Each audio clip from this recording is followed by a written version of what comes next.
Bonjour à tous, j'espère que vous allez bien. Ici Alexandre Cordani pour Secret de Pige, un secret de pige, je dirais aujourd'hui exceptionnel parce qu'on reçoit un ami avec qui j'ai partagé un moment de travail puisqu'on a travaillé tous les deux chez Keller Williams Efficience à Vincennes.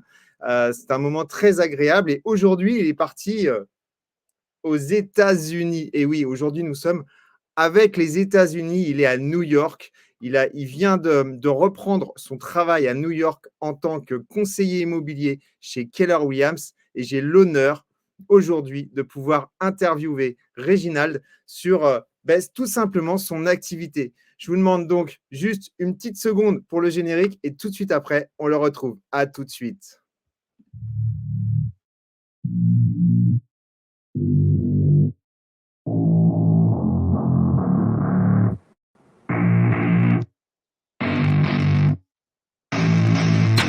I don't get what I want, I get what I need. Every single day I'm heading off to my dream, and I get everything that I damn well please. I don't give a damn if you all listening to me, cause I run it. I'm the only one that really want it, I'm the only one that's really on it. I'm just being honest, I'm just doing everything I promise, cause I want it bad enough that I'ma make it as an artist. And I know I'm not the smartest, and I know I'm not the largest, but I promise you that I'ma be the one that worked the hardest, cause I promise you that I'm just getting started. And I promise you. Hello Régie, comment vas-tu? Comment ça va, Alex? Ça fait Super. plaisir. Je suis vraiment très, très, très heureux de te recevoir dans Secret de Pige. Alors, on est un petit peu en différé parce que chez nous, il est une certaine heure et chez toi, une autre heure. Et donc, chez moi, il fait déjà nuit puisqu'on est du coup, c'est un Secret de Pige qui est enregistré pour ne pas mentir. Nous ne sommes pas en direct live cette fois-ci, forcément parce qu'on a ce décalage horaire avec les États-Unis. Je suis vraiment heureux de te recevoir dans cette émission. Réginald, parce que en fait, c'est vrai qu'on a fait un petit parcours ensemble. On est resté un an et demi à peu près dans le même market center de Keller Williams à Vincennes. Et donc, c'est clair qu'on a partagé certaines choses ensemble. Et c'est vrai, quand tu m'as proposé en fait de pouvoir intervenir dans Secret de Pige, forcément, ça m'a fait quelque chose parce que voilà, ça me fait vraiment plaisir de te recevoir là ce soir pour cette émission. Surtout que tu as beaucoup, beaucoup de choses à nous dire, je pense, notamment par rapport à cette activité aux États-Unis. C'est vrai qu'on se pose toujours plein de questions. On se dit toujours, les Américains, c'est plus facile. Le marché du particulier, il n'existe pas aux États-Unis. La prospection, c'est simple. Tout se passe bien. Et si vraiment je travaillais aux États-Unis, ça donnerait quoi? Et toi, aujourd'hui, alors, qu'est-ce qui est, Donc, comment t'es venue déjà cette idée de revenir aux États-Unis et de travailler en tant que conseiller immobilier là-bas? pour commencer, moi, c'est Réginald Louisin et j'ai travaillé avec Alex chez Keller Williams pour presque 2 ans. Et C'est ça. après, j'avais commencé chez Century 21 qui était à Bussy et Val d'Europe également. Et du coup, j'ai vécu avec eux pendant très des longues années. Et après, quand je suis parti sous Vincennes, j'ai intégré Keller Williams Vincennes. Je suis resté là-bas, comme je dis, presque 2 ans. Donc, j'ai pu rencontrer Alex. Après, j'ai fait de l'immobilier en France pendant longtemps. J'ai voulu retourner pour travailler ici sur New York parce que, en même temps, j'ai rencontré ma femme et ma femme ne voulait pas s'installer en France et elle me dit, tiens, ça serait bien si tu viens à New York, c'est une bonne opportunité pour faire de l'immobilier sur New York. Et je pense que tu vas aimer, pourquoi pas. Il faut essayer. Après, c'est comme ça que ça m'est venu l'idée de m'installer sur New York et avec ma femme et mon fils que j'ai un petit fils. Et après, j'ai commencé l'immobilier il y a pas longtemps, mais je voyais à ce que ça ressemble. Et je suis arrivé, j'ai eu ma licence dans l'immobilier. J'ai pris des cours pendant 4 mois, j'ai passé ma licence et j'ai eu ma licence.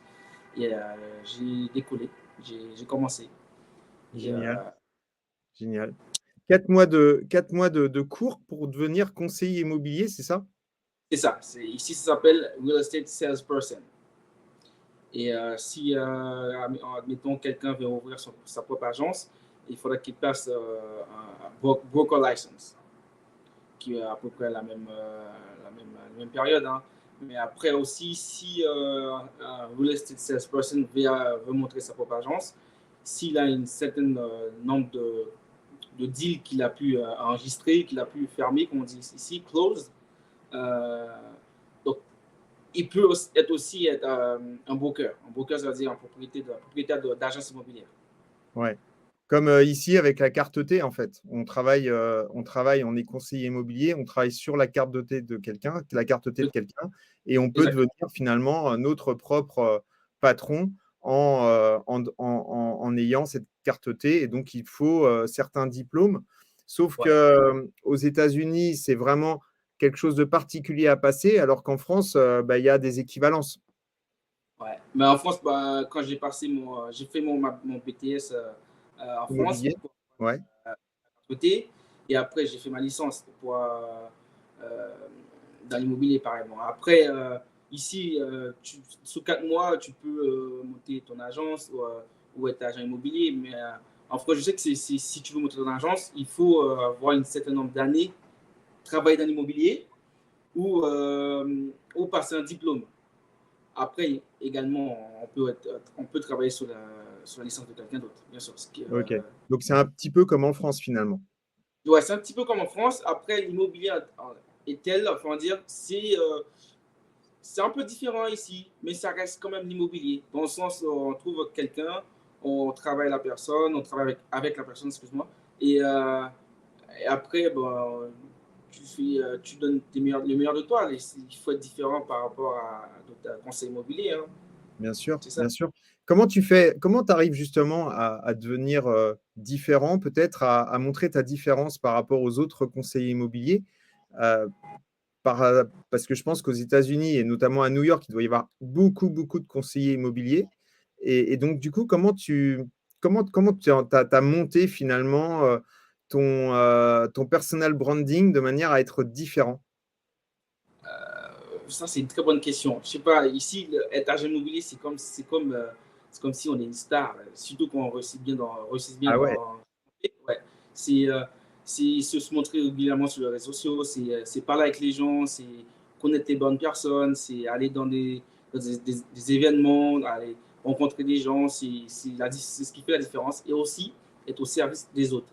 Dans le sens, si j'ai un client je vais faire visiter un appartement, l'appartement il coûte 5 millions de dollars, ce client-là, bien sûr, je dis ça, enfin, dans des cas comme ça, hein, l'appartement il coûte 5 millions de dollars, tu ne laisses pas le client prendre un taxi ou quelque chose. Tu vas lui commander un taxi, ah ouais. ouais, tu vas bien gérer le client, et le client, même si il ne fait pas du business avec toi, mais au moins il va se rappeler que tu as bien prendre soin de lui. Donc, s'il a un autre business dans l'avenir, c'est sûr qu'il ne va pas t'oublier. Et c'est Ok, ça j'ai qui compris. fait que beaucoup d'argent, ils réussissent bien ici. Ouais, j'ai compris. En fait, ce qu'il y a, c'est que là, tu es vraiment, je dirais, au niveau du chiffre, en tout cas au niveau des clients, tu vas taper vraiment le must du must sur des prix au mètre carré qui sont juste énormes. Tu m'avais dit en off que tu travaillais sur Brooklyn, c'est ça, Ouais. principalement, et que sur Brooklyn, les prix du mètre carré étaient un minimum de 14 000 $. Ouais, il y a ce prix-là. Après, c'est pas tous les endroits, hein. Il n'y a pas Ah, tous ok. les Il y a endroits. des endroits qui sont moins élevés au niveau prix. Exactement. Comme aussi Manhattan, il y a des endroits aussi qui sont beaucoup moins élevés. Ça, c'est sûr. Mais ouais, il y a des prix de mètre carré qui vont jusqu'à ça. Ouais. C'est énorme. Là, sur Manhattan, il y a des endroits, des appartements. L'appartement, il y a 16 millions. Le mètre carré, peut être dans le 4 000, 5 000 le mètre carré. Le mètre carré, hein. Et, donc, ouais, ça monte très facile. Ouais. Ça monte très vite. Du coup, comment tu fais pour trouver tous ces clients? Parce que ça doit être très compliqué. Il faut rentrer dans des groupes privés, faut rentrer dans des structures particulières pour pouvoir toucher des gens qui ont autant d'argent. C'est ça. Ça, c'est l'immobilier de luxe. Quand on commence à toucher dans les 1 million, 2 millions, c'est l'immobilier de luxe. Et sur Manhattan, la plupart du temps, c'est l'immobilier de luxe. Parce que c'est Manhattan, c'est New York. C'est une chambre, ça va coûter dans les 600 000 $. Hein. Et ouais. Oh là là là là, c'est dingue. Et, Et du coup, ben, il faut appeler, il faut essayer d'aller dans des événements d'où on sait qu'il y a des personnes importantes. On y va pour prospecter, pour parler, partager. Et si au moins tu arrives à donner ta carte à quelqu'un, ça c'est déjà en plus. Et aussi dans les cafés où on sait que les cafés ils coûtent 10 dollars. Tu vas là-bas, tu ne fais pas tout le mois, hein, mais tu achètes un café et après tu essaies de partager avec les gens, tu dis ce que tu fais. Les gens ils écoutent et font pas forcément, c'est pas forcément, comment dire, potentiellement client, mais il va se rappeler de toi forcément. Après, on fait du phoning aussi, ce qu'on fait en France. On Ouais. fait du phoning. La plupart du temps, un appartement on va dire que le propriétaire il est à 10 millions ou il est à 5 millions, ou même 1 million des fois, euh, tu vas appeler. La plupart du temps, des fois, c'est pas le propriétaire, c'est quelqu'un qui gère la propriété. Ça ne veut pas dire que c'est un agent immobilier, mais c'est quelqu'un qui gère. Ça veut dire qui laisse venir voir les gens qui veulent acheter direct avec le propriétaire, ou c'est quelqu'un qui est juste là, qui fait le ménage pour entretenir l'appartement. Et c'est comme ça qu'on arrive à tomber sur les gens qui disent bah, tiens, bah, enfin, je t'appelle parce que je vois tel appartement en vente par le propriétaire et est-ce que je peux entrer en contact avec le propriétaire et voilà mes services, et, etc. Et après, il y a le referral aussi qui est très important et qui se fait beaucoup ici. Le referral, tu peux nous en parler un petit peu du referral? En fait, c'est comme des recommandations, c'est ça? Exactement. Les recommandations, pas forcément dans le sens où tu as travaillé avec quelqu'un et que la personne va te référer par quelqu'un d'autre. Il y a aussi juste en partageant, je sais pas, un petit dialogue et il peut te faire un referral à son patron ou un ami ou qui vend un appartement, qui veut vendre un appartement ou qui veut acheter aussi. Et c'est comme ça qu'on arrive à trouver des leads, des gens qui souhaitent vendre aussi. Est-ce que vous travaillez beaucoup avec les réseaux sociaux dans le digital? Ça fonctionne beaucoup aux États-Unis ou pas? Fonctionne beaucoup pour, ouais, ça fonctionne. Je pense que ça fonctionne beaucoup pour beaucoup d'argent immobilier. Et Ouais. les gens, ils n'hésitent pas à mettre ce qu'ils vendent, ils n'hésitent pas à mettre ce que ces acheteurs vont acheter. Ils n'hésitent pas de mettre ce qu'ils ont en ligne à vendre aussi. Ils n'hésitent pas à mettre des petits trucs au gars de je suis, des trucs comme ça, des petits trucs pour amuser les gens. Mais ouais, les gens utilisent beaucoup les réseaux sociaux. Et je pense qu'ils utilisent plus les réseaux sociaux que d'autres moyens de prospecter pour trouver Donc, ouais. Parce que dès que tu partages avec quelqu'un, tu donnes ta carte, les gens, ce qu'ils font tout de suite, c'est aller regarder qui tu es sur Internet. Ouais. Ouais. Ouais. Donc, ouais, vas-y, je t'écoute. C'est un peu comme, c'est un peu comme en France. Aujourd'hui, qu'est-ce qui change finalement dans ton quotidien entre le quotidien du Réginald qui travaillait chez Keller Williams en France et le Réginald qui aujourd'hui travaille à New York? Je pense que ça c'est une très bonne question. Je pense que ce qui change avec moi, c'est que quand je mets les pieds sur New York, sur Manhattan, je regarde les opportunités qu'il y a sur Manhattan. C'est énorme. Je pense qu'il y a à manger pour tous les agents immobiliers ici. Et ce que j'aime ici, c'est que l'appartement peut être en ligne le matin, et le soir, c'est vendu. Ça va super vite. Ça va super, super vite.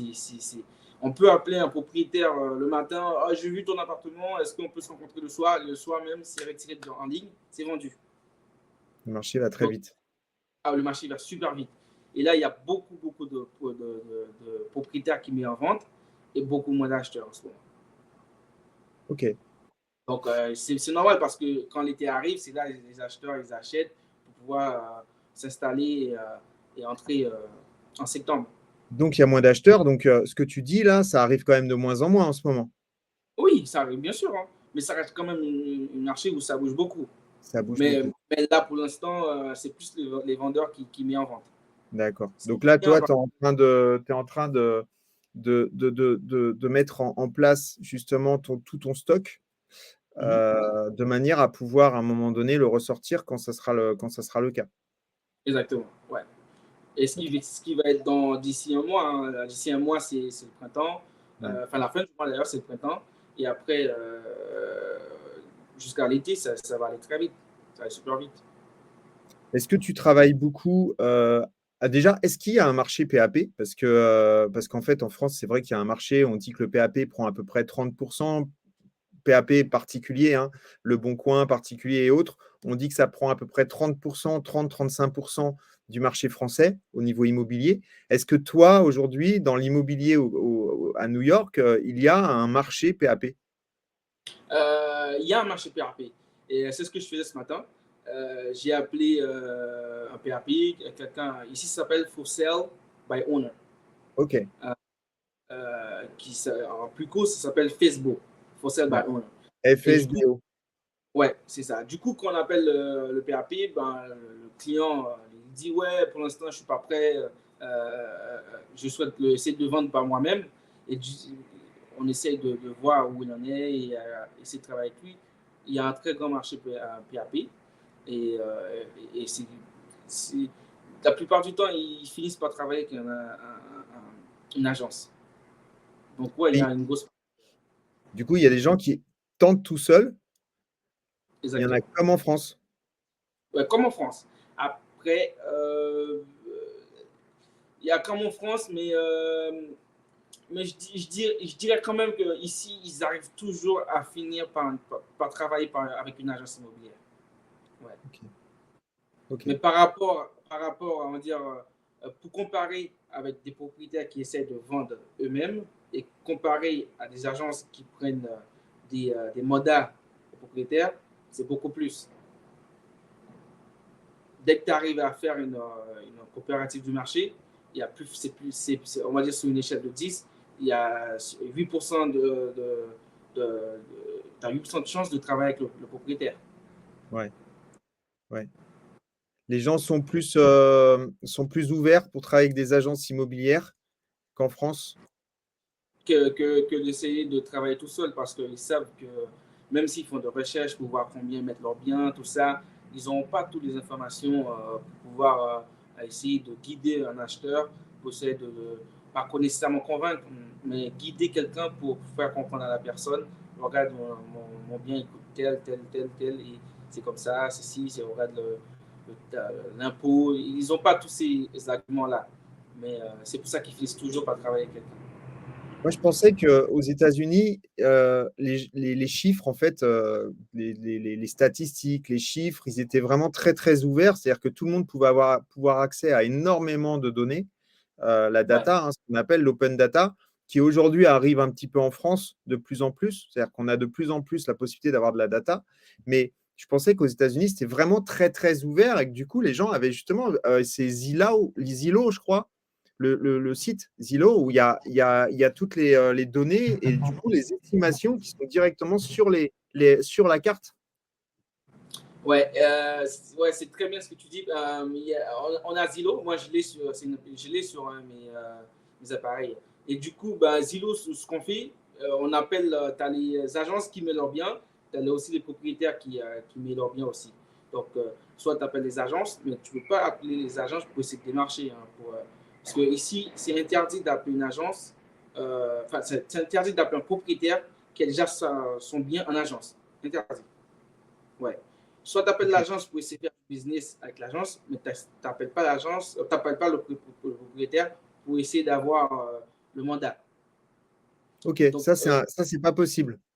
non, pas possible. Ok, C'est pas possible. Même si c'est open listing ou quoi que ce soit, si l'agence il a le mandat, tu n'as pas le droit d'appeler le propriétaire pour essayer d'avoir le mandat. ok. Du Et coup, comment tu fais pour prospecter? pour prospecter, il y a aussi des dialers. Le dialer, c'est donner.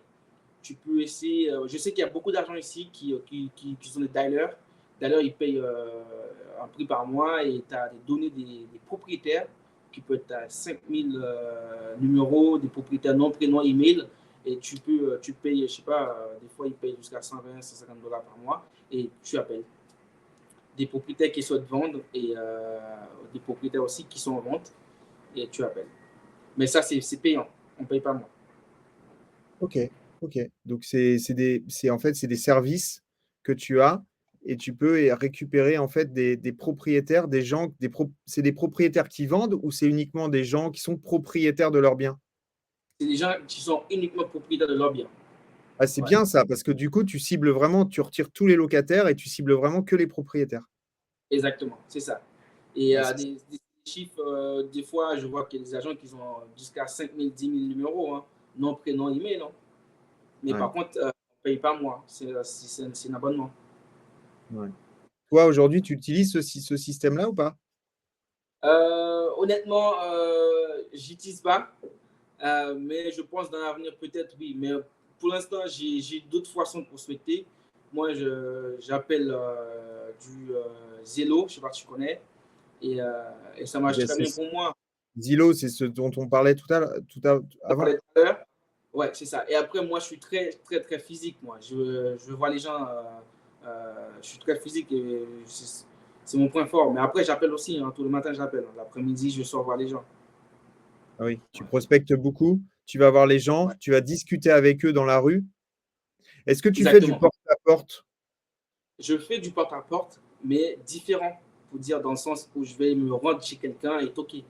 Et pas comme ça. Je ne le fais pas comme ça parce que c'est Ah, interdit comme ça. c'est interdit là-bas de faire du porte-à-porte. Ouais, c'est interdit. Et parce que Interdit, les c'est-à-dire qu'il y a gens. une loi, il y a une loi qui interdit le porte-à-porte. C'est ça. Mais c'est parce que c'est interdit qu'il y a des gens qui ne le font pas. Ok. Mais en tout cas, moi, je ne le fais pas. Mais par contre, je prospecte physiquement différemment, comme je disais tout à l'heure. Je peux aller dans un café, je te dis, bah, je parle aux gens, je dis, bah, tiens, mais si vous connaissez quelqu'un ou, qui souhaite vendre ou acheter, prouvez-moi ça tout de suite et je vous paye un café ou quelque chose. Et Ouais. la plupart du temps, j'ai des résultats comme ça. Après, il y a aussi dans le sens où je vais dans des, comment dire, dans la rue. Je vais dans la rue et j'aborde les gens comme ça. Surtout dans les endroits résidentiels où il y a beaucoup de maisons, des brownstones. Et les brownstones, c'est des maisons en forme de bâtiment. Je ne sais pas si tu vois de quoi je parle. Ouais, je vois, ouais. Euh, Et, et après, j'ai des leads comme ça. Les gens, ils partagent avec moi. Ils me disent, bah, tiens, ben, moi, je souhaite vendre dans 6 mois, dans un an.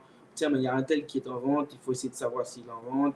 Il- Tu fais ce qu'on appelle du farming en France, c'est-à-dire que tu vas dans les rues et tu t'adresses aux personnes directement sans pour autant faire du porte-à-porte. Ça fonctionne aussi en France.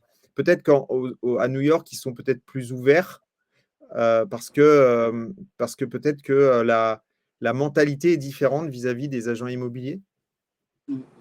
je pense, je pense que oui et je pense que non. Ok, Euh, Parce que je pense que les gens en France, les gens ici, ils savent qu'un agent immobilier, c'est l'image, tu vois, c'est mauvais, ils sont là juste pour vendre. C'est pour ça qu'on disait tout à l'heure, il faut faire la différence, il faut traiter les gens comme si ils n'ont jamais ça dans leur vie. Donc, il faut bien les traiter et gérer. Donc, il faut envoyer, même ce matin, j'ai parlé avec un Français qui a un appartement sur Manhattan à vendre. On a parlé, il me dit qu'il va en France en vacances et tiens, ben, cet après-midi, est-ce que tu peux passer voir l'appartement si tu souhaites et tout. Et il a l'appartement à vendre dans quelques mois. Et juste après l'appel, j'ai envoyé un petit thank you, tu vois, un petit par mail, un petit truc. Il faut gérer les gens comme si, comme quoi toi aussi, tu aimerais bien être géré, je pense. Et les gens, la plupart du temps, c'est l'image de l'agent immobilier parce que des fois, ils ont des mauvaises expériences. Et c'est ça qui fait qu'on n'a pas le. Mais sinon, les gens sont prêts à écouter. Ils sont prêts à. J'aborde les gens tous les jours dans la rue. Hein, et ils m'écoutent. Hein. aujourd'hui, tu fais combien de contacts par jour dans ta prospection? Là, je parle si je parle en général, j'appelle, j'appelle minimum 300 personnes par jour. Et 60? 300. 300 personnes? 300 personnes. Mais sur 300 personnes, je peux avoir de bons résultats où ça peut aller sur une affaire. Je peux avoir 10 ou 15 personnes 10 ou 15, mais ça ne veut pas dire que c'est tout de suite. Ça peut être bien dans sûr. quelques mois, dans quelques années, ou maintenant. Mais sinon, ouais, dès que la personne me dit, bah, tiens, ben, je sais te vendre, mais ça va être d'ici 6 mois, voilà mon numéro, voilà mon mail. Euh, et déjà, je pense que c'est bien. C'est bien. En France, on utilise beaucoup de systèmes aujourd'hui. C'est vrai que les conseillers immobiliers sont de plus en plus fournis en système de photographie, de visite virtuelle. On met vraiment en avant toute notre boîte à outils de choses qui peut mettre en avant le bien immobilier sur Internet. Est-ce que, à New York, il y a besoin de tout ça ou est-ce que vous travaillez différemment? Si, ça, c'est un bon point. On a besoin de tout ça. Parce que D'accord. pourquoi? Un agent immobilier sur New York, il est obligé d'être photographe aussi. Parce que, ouais, parce qu'il y a des gens qui proposent leur service pour dire, bah, tiens, ben, je suis photographe spécialisé dans le métier immobilier pour prendre des photos. Et ça, c'est très cher. Quelqu'un pour 1 heure de temps pour prendre des photos en appartement très petit, hein, il peut te charger, il peut te dire $250. Tu vois. Donc, t'imagines si l'appartement il est beaucoup plus grand. Donc, il ne travaille pas heure. Donc, c'est $250 par heure.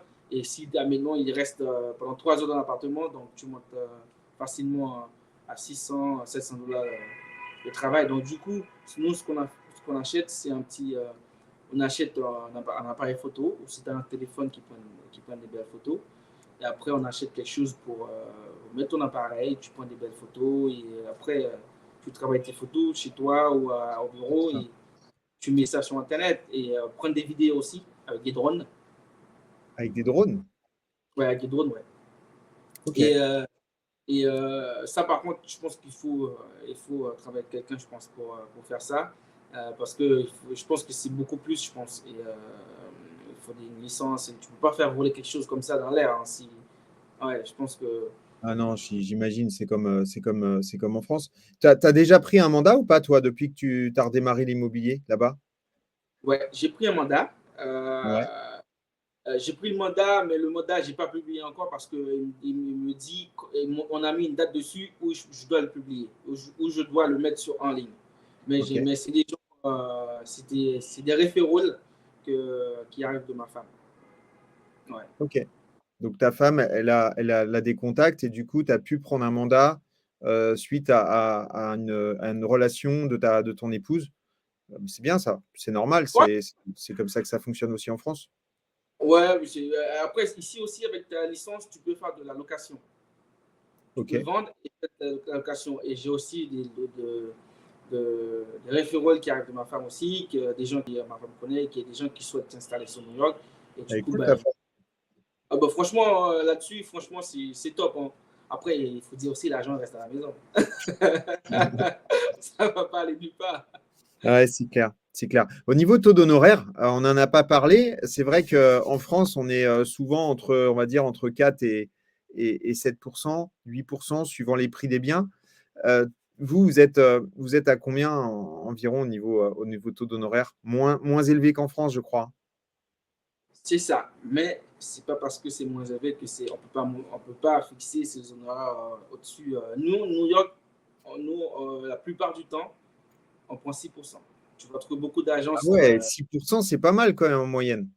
Surtout Ouais, sur des biens qui dépassent le million, ça fait déjà une belle somme, hein. ouais, parce il faut dire que c'est un exemple tout basique, hein, un appartement qui est en ligne pour 1 million, tu as facilement 25 000 dollars de commission dessus. 1 million. Ah bah non, bah ça fait 2,5% alors. Ah oui, mais c'est parce que vous le partagez, c'est ça? Exactement. Ok, c'est parce qu'en fait, t'as les honoraires acheteurs et les honoraires vendeurs. Et le tout fait 6. Exactement, c'est ça. Donc du coup, t'es à 3 à peu près, en moyenne, Moi, entre 2,5 et 3. exactement. Mais t'imagines, il faut essayer de voir beaucoup plus gros. T'imagines si, admettons, tu fais 4 transactions comme ça dans le mois, Ah oui. c'est, tu vois ce que je veux dire? C'est parce que ici c'est compliqué de ne pas partager la commission avec une autre agence parce que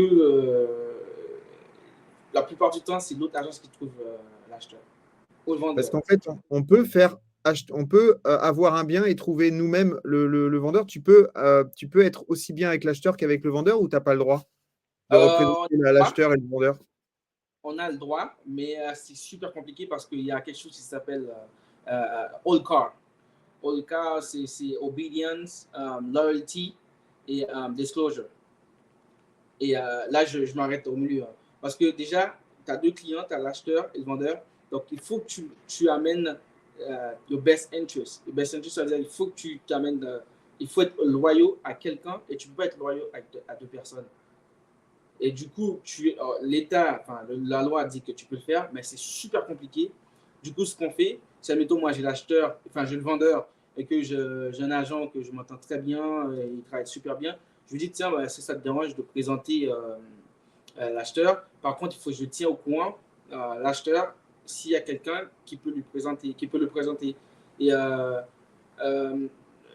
et ça, c'est quelque chose, il faut disclose, il faut dire, il faut prévenir. Et, et ça s'appelle Disclose. exactement, ça s'appelle un designated agent. Ok. Ok. On peut Donc, le faire, hein. C'est super compliqué. C'est super compliqué. ouais, je vois ça. Ouais. En fait, c'est très, très borné. C'est-à-dire que les lois, elles sont vraiment bien faites. Enfin, bien faites. Je ne sais pas si elles sont bien faites, mais en tout cas, elles sont faites de manière à ne pas les dépasser, comme n'importe quelle loi.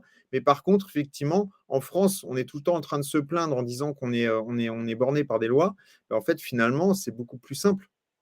Bah, ouais, c'est beau, c'est super simple en France, mais le truc, c'est que quand on va représenter deux clients sur une affaire, c'est qu'il y a des choses que tu ne peux pas partager avec l'acheteur et il y a des choses que tu peux pas partager avec le vendeur.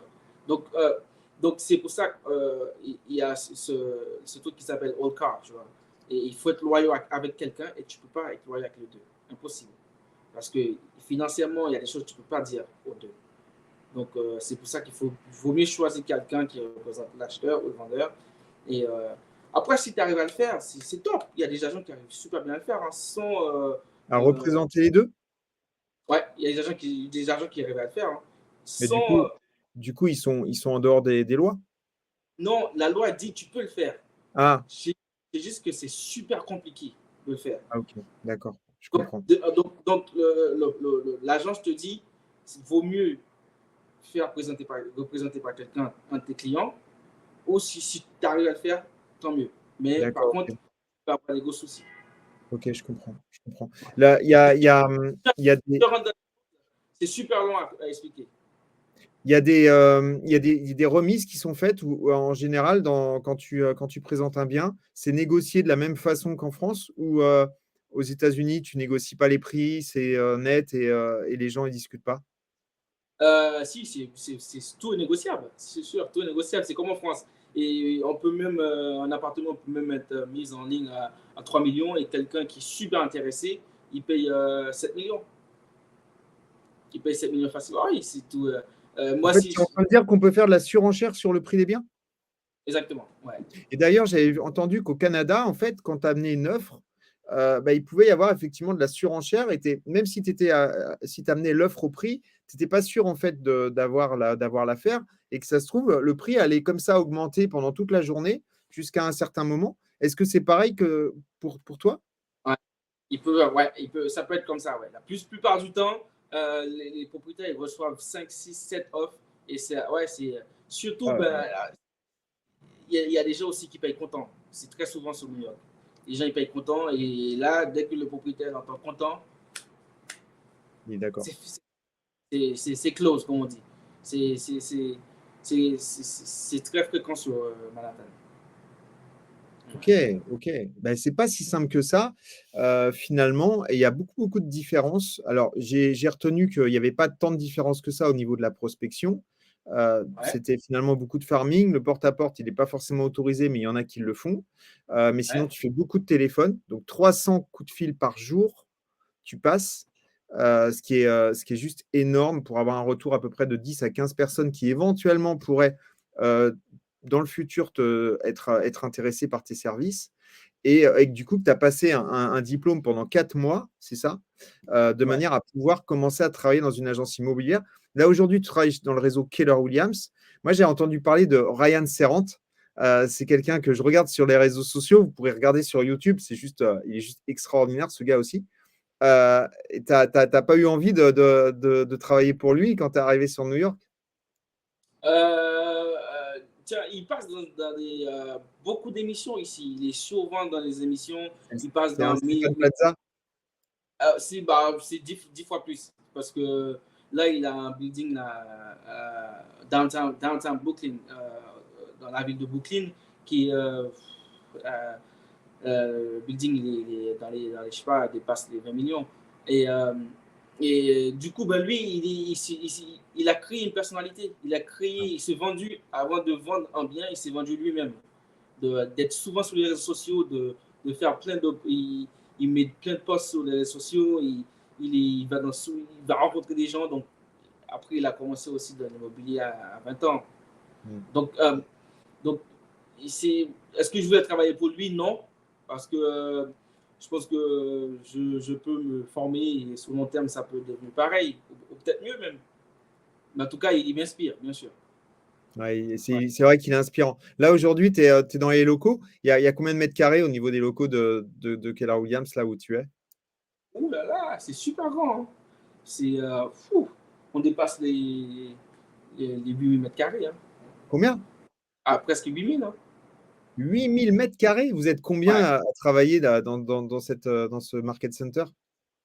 Euh, je sais qu'ils ont. On est. Si je dis pas de bêtises, on est presque, presque 700. Presque 700, ouais. Oh là là, là, c'est dingue, c'est dingue. On est presque 700. Et pourquoi je te dis on a 8 mètres carrés? Parce ils vont fréquemment agrandir les lieux. Et donc c'est pour ça qu'il y a des endroits qui sont pas encore. Ils n'ont pas d'accès encore. Mais ça va être. Ouais, ça s'agrandit, c'est pour ça. Je t'ai dit ça. Régis, le temps passe vite et je crois qu'il faut que tu dois libérer tes bureaux, je crois, c'est ce que tu m'avais dit. Euh, Mm. est-ce qu'il y a possibilité finalement de se connecter entre Français et New-Yorkais? Est-ce il y a quelque chose à faire finalement entre nos deux nations finalement vis-à-vis envers toi? On pourrait trouver des solutions pour travailler si jamais il y a des Français qui veulent travailler avec toi aujourd'hui, t'envoyer des clients. Est-ce que c'est possible? Est-ce qu'ils peuvent se connecter à toi? Bien sûr, je vais donner mes informations. Donc, pour me joindre, mon mail, c'est reginal.800 arobase kw.com. Donc, Reginald, R-E-G-I-N-A-L-D, point 800, L-O-U-I-2-S-I-N-T, arobase kw.com. Donc, mon Facebook, c'est Reginald 800. Mon Instagram, c'est NYC-dessous, France-dessous, real estate. Real estate qui veut dire immobilier. Donc, il peut me joindre là-dessus. Après, ouais, bien sûr, après, ce que je vais créer aussi, c'est quelque chose d'international. Ce que j'ai toujours créé, c'est quelque chose entre la France et les États-Unis. Ouais, tu veux créer un pont. Ça doit être, enfin, ce serait génial en fait qu'on puisse avoir comme ça une personne comme toi qui parle français en plus. Donc pour pouvoir se connecter, c'est quand même beaucoup plus simple et de pouvoir justement comme ça avoir cette possibilité finalement si on a des clients qui veulent aller sur New York, qui veulent acheter à New York et toi-même, si tu as des personnes de France qui veulent retourner sur Paris, on peut se connecter ou ailleurs en France, hein, on peut se connecter. Et moi, je vous invite vraiment à vous connecter à Réginald. C'est un chic type. Après, comme ce matin, la personne que j'ai eue ce matin, le vendeur que je vais voir cet après-midi, c'est un Français qui rentre en France dans 3 jours et il m'invite à voir son appartement qu'il a sur Manhattan. Il a Génial. aussi des biens sur Paris à vendre. Donc, ouais, après, j'ai fait 8 ans d'immobilier en France, j'ai fait mes études d'immobilier en France. Donc, je pense que il y a des choses à faire dans l'avenir. Il y a des choses à faire entre la France et Manhattan, et New York. Ouais, cool. Est-ce que tu as des choses à rajouter, Réginald? Bon, en tout cas, moi, j'ai des choses à rajouter. Ouais. Mais j'ai dit merci, Alexandre. Ça me fait super plaisir de m'accorder cette interview et en espérant te voir soit en France, soit toi, quand tu viens là sur New York. Ah, mais carrément, bien sûr que je viendrai te voir. C'est avec grand, grand, grand plaisir. Et on pourra même refaire un interview directement à Exact. New York. tout cas, je voulais te dire que tu étais vraiment hyper bien habillé, que ça faisait longtemps que je n'avais pas vu une personne aussi bien habillée que toi dans l'immobilier en France. Donc, bravo, félicitations. Je ne sais pas s'ils sont tous comme ça aux États-Unis, mais en tout cas, c'est Surtout ça, beaucoup mieux même habillé. c'est vrai? Ah ouais, parce qu'ils aiment impressionner. Ah ouais. Ouais, ça fait partie finalement, on l'a dit tout à l'heure, hein, du personal branding et de la façon dont on peut être reçu par les clients et vu par les clients. Et c'est vrai qu'aujourd'hui, les gens sont encore bien, comment dire, ils sont sensibles à l'habit, ils sont sensibles à la façon dont s'habillent les gens. Et c'est vrai que peut-être qu'aux États-Unis, finalement, agent immobilier, ça a encore il faut avoir l'habit de l'agent immobilier, c'est-à-dire costume, cravate, pour être bien vu. Pour être bien vu, pour dire aussi, pas nécessairement parce que les gens, il ne faut pas qu'ils disent, tiens, il doit faire beaucoup de ventes. Non, déjà, de se bien présenter, c'est bien de se bien présenter parce que c'est la première impression. Donc, il faut que les gens ils disent, tiens, il est propre sur lui, je vais l'écouter, il a quelque chose à dire. Donc, c'est super intéressant. Il faut montrer que tu sais de quoi tu parles et il faut être propre sur soi. Et, parce que je peux être muet et si je suis bien habillé, quelqu'un va m'écouter. Hein. Quelqu'un va m'écouter. Parce que c'est la présentation et les gens aussi, quelqu'un qui vend quelque chose à 1 million, on peut pas nécessairement à 10 millions, à 1 million, il faut l'impressionner parce que c'est de l'argent. C'est de l'argent. Les gens veulent croire en toi. Il faut que tu le convainques les gens. Donc, il faut bien se présenter. C'est super important. Et ce que j'aime bien avec New York, les gens se présentent super bien. Les agents immobiliers. Cool. Écoute, merci beaucoup, Régis. Ça m'a fait vraiment plaisir de te recevoir dans Secret de Pige. Ça faisait longtemps qu'on en parlait et on attendait que tu démarres dans cette nouvelle activité sur New York pour pouvoir nous en parler vraiment de l'intérieur. Là, d'ailleurs, tu es directement donc, dans le Market Center de KW sur New York. Je te remercie beaucoup. Contactez-le, appelez-le, envoyez-lui WhatsApp, des messages, tout ce que vous voulez. C'est un gars vraiment bien. Régis, tu es vraiment un homme vraiment super. Et surtout, je pense qu'il y a vraiment quelque chose à faire entre nous tous. Et je pense que tu peux être finalement le lien aujourd'hui aux États-Unis avec la France, quoi, tout simplement. C'est-à-dire que tu peux même finalement faire le point de contact avec d'autres villes des États-Unis. Quand on ne parle pas anglais ou américain comme moi, c'est quand même vachement facile, quoi. C'est vachement simple. Ah oui, c'est super simple et c'est ce qu'on envisage de faire et ce qui va se faire de toute façon. Ok. Donc, écoute, je te remercie beaucoup. Très bonne journée, très bonne soirée, excuse-moi. Ouais, merci à bien et on se retrouve très très bientôt pour un nouveau Secret de Pige. Merci Régis, à bientôt. Bye bye. Merci à vous.